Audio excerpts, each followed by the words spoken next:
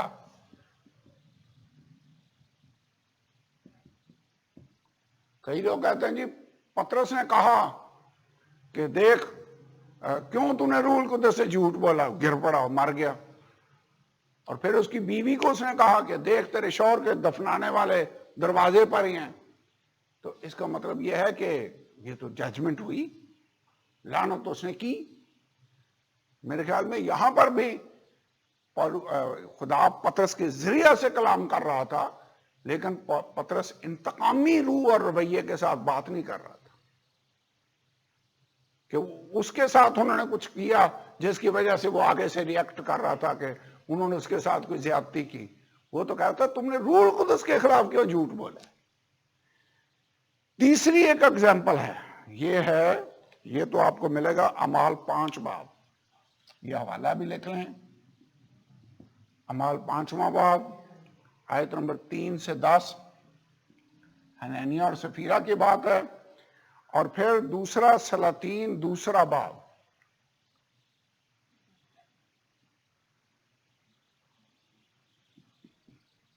دوسرا باب 23 اور 24 میں آئے. یہاں پر الیشا نبی ہے. ہوا یہ کہ الیشا تھا گنجا، بچے نکلے. کون سا شہر تھا؟ بیتل.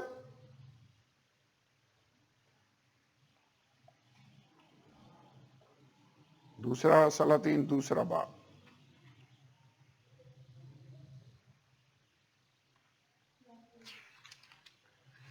یہاں سے بچے نکلے اور وہ الیشا کا مذاق اڑانے لگے اور اسے کہنے لگے، چڑھا کر کہنے لگے، اے گنجے سر والے چڑھا چلا جا، اے گنجے سر والے. اس نے پیچھے نظر کی اور ان کو دیکھا اور خداوند کا نام لے کر ان پر لعنت کی. سو بن میں سے 2 ریچھنیاں نکلیں، انہوں نے ان میں سے 42 بچے پھاڑ ڈالے. وہاں سے وہ کوہ کرمل کو گیا، پھر وہاں سے سامریا کو لوٹ آئے. اب یہاں پر پھر خدا ججمنٹ کر رہا ہے. اور ویسے تو خدا کے لوگوں کے ساتھ بڑی بڑی زیادتیاں ہوئیں. مثال کے طور پر پولوس اور سیلاس کو